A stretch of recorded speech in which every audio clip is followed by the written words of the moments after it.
Welcome to Facts TV News, where everything is true. Police 119 emergency number back in service. The Police 119 emergency number is working again, the Jamaica Constabulary Force stated. Service was restored Monday afternoon. The JCF advised earlier that a technical team from its telecommunication providers was working on the issue. The problem was not disclosed. RT boss looks to shake off Spice drama. Spiritual advisor turned dancehall artist RT Boss is turning all his attention towards his musical career with the release of the audio from his latest single, Shake.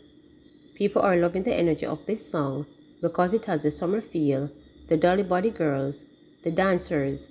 Everybody can enjoy this song finally, a song that the girls can walk out on in a them dance. Everybody on my IG page say RT Boss, find it, the RT Boss stated. The single was released on the social media personality-owned label, RT Records, and is already getting a buzz.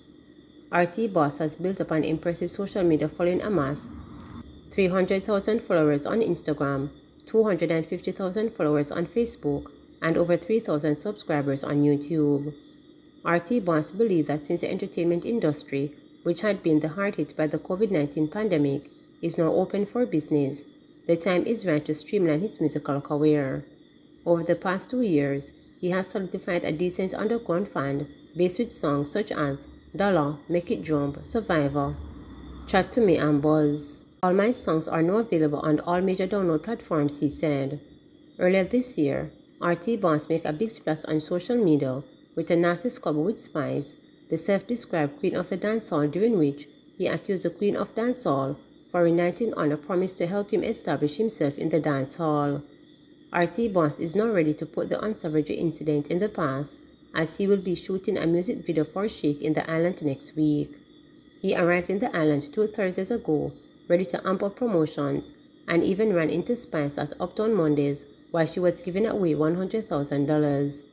A one queen me say, RT Boss said, right now, me a focus on my career. The whole of Uptown Monday turned over when Shake dropped, so that shows that the fans are hungry for more RT Boss. So we're going to turn things up this summer. The spiritual advisor's most popular song is Dollar, which has over 167,000 views on YouTube. He is also known for Make It Jump. Dancehall artist Shane E. to be interrogated by St. Andrew Police. Dancehall entertainer Shane E. is now in police custody. He will face a question and answer session with the St. Andrew South Police in relation to gang activities in the division. They intend to conduct a formal question and answer session, Attorney Christopher Towson told reporters. Shane E. had been expected to turn himself into the St. Andrew Police Division on Friday, as the 100 Duppy DJ had been listed as a person of interest in a number of gang-related activities that have taken place in Waterhouse St. Andrew recently. The police want to question Shane E. and another man, Stephen Sterling, otherwise contractor, in relation to a recent flare-up of violence in an area of Waterhouse called Cuba. Shane E., whose real name is Stephanus Edwards, is originally from Montego Bay, St. James. He is known for songs such as 100 Duppy and Walk Sleep. DNA confirmed skeletal remains are those of missing accountant. DNA result has confirmed that skeletal remains found in St. Catherine in May are those of missing accountant teacher Chantel Baker McCullough. Blake McCullough, 26, who was last seen in the company of her husband Shane, was reported missing on January 6 this year. Cleon March, the acting assistant commissioner of police in charge of crime, confirmed the development with reporters on Sunday evening, revealing that the DNA results were received from the forensics lab on Friday. The acting ACP said police held a meeting with family members Sunday and they were updated on the progress of the investigation. We are pursuing every possible lead at this time, and we have placed the matter in the hands of some of our most capable investigators and are very optimistic of our chances at obtaining a positive outcome, he said. March revealed that Shane McCullough has left the island and has not been communicating with the police. He said McCullough has not made the children available to the police for them to be interviewed. They are believed to be in Canada along with their father and grandfather. There is no direct contact with either him or his family, he said. Blake McCullough's husband reported that on the day she went missing, he left home at the Old Toll exit in Belmont Park, Old Harbour, St. Catherine, for someone to pick her up and take her to Kingston to make a report at the fraud squad. He reported her missing to the Matilda's Corner police about 9 p.m. that same night. Following police investigations, on Sunday, May 15, skeletal remains were discovered in bushes at Joe Gordon District in Boyce Content, Old Harbour, St. Catherine. Recovered from the scene were 1 blue plastic tarpaulin, 2 pieces of rope, 1 wig, 1 blouse, and a pair of jeans pants. 3 people killed in Hanover. 3 people, including a couple, were shot dead in separate attacks by gunmen in Sandy Bay, Hanover. It's reported that sometime after 2 o'clock, men kicked in the door of a house occupied by Omar McDonald. His relatives said they heard someone shout "police," followed by gunshots. Mr. McDonald died at the scene. It is believed that a few minutes later, the same men went to the neighboring community of Pumpkin Bottom, where they shot Miguel Wilmot and Vanessa Origo. The gunmen also kicked in their door. Residents told reporters that Mr. McDonald and Mr. Wilmot were close friends. Them deal with them wicked. 2 men found dead on Maxfield Avenue.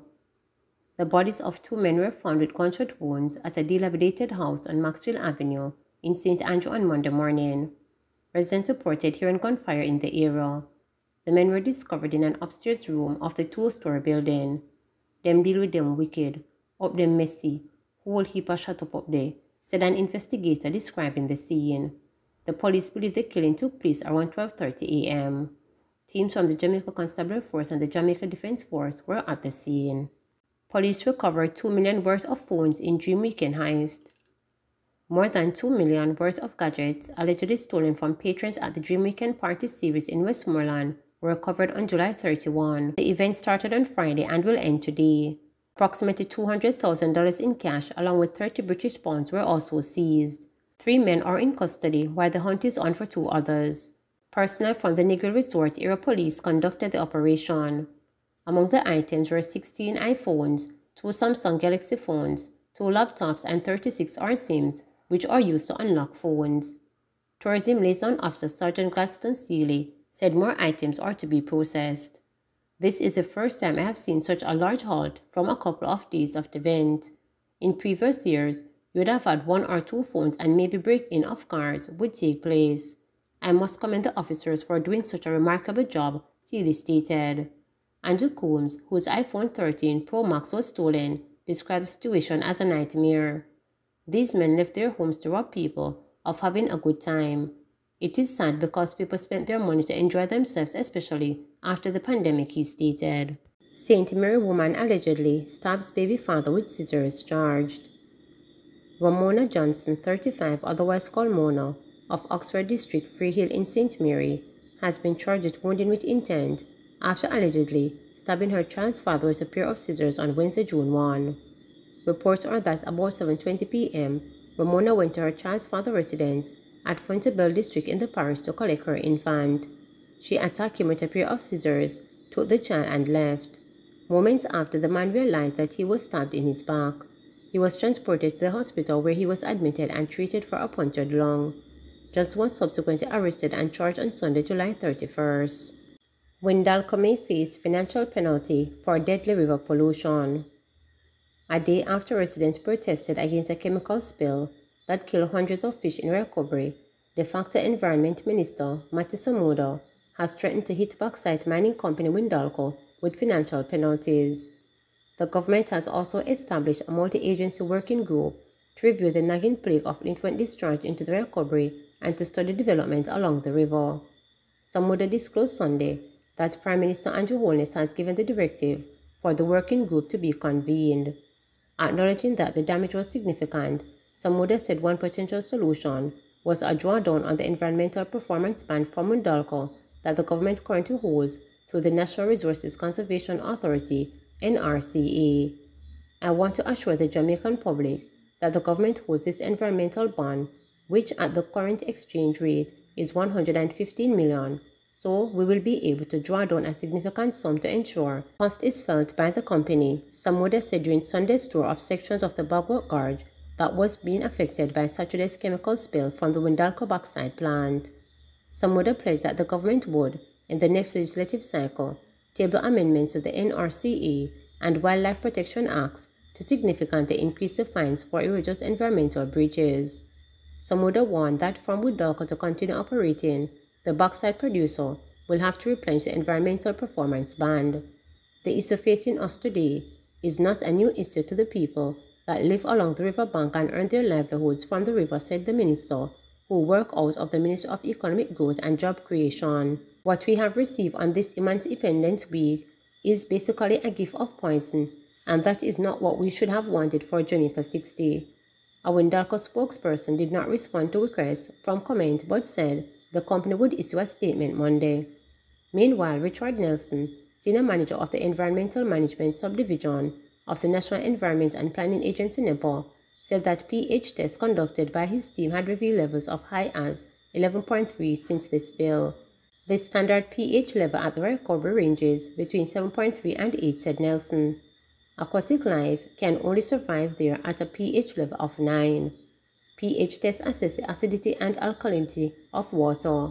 Carly Clark, Regional System Manager of the National Irrigation Commission (NIC), revealed that the channeling of irrigation water to farmers in nearby district was suspended because of the pollution and crop risk. Founder of the Jamaica Environment Trust, Diana, is advocating for a suspension of Windalco's environmental permit. Diana argued that based on the frequency of chemical spills, drastic measures have to be taken not just to punish Windalco, but to deter other private sector companies and government agencies that often cause environmental breaches. If the fines were substantial to deter persons from committing environmental breaches, I would not be making this call, she stated. She supports the proposed government drawdown of the environmental performance ban, which could help to repair some of the environmental damage and assist economic fallout to the affected residents. NEPA has issued that bauxite mining company with several enforcement notices since 2011 for pollution of the recovery. Please remember to subscribe, like, share, and click the notification bell for daily updates.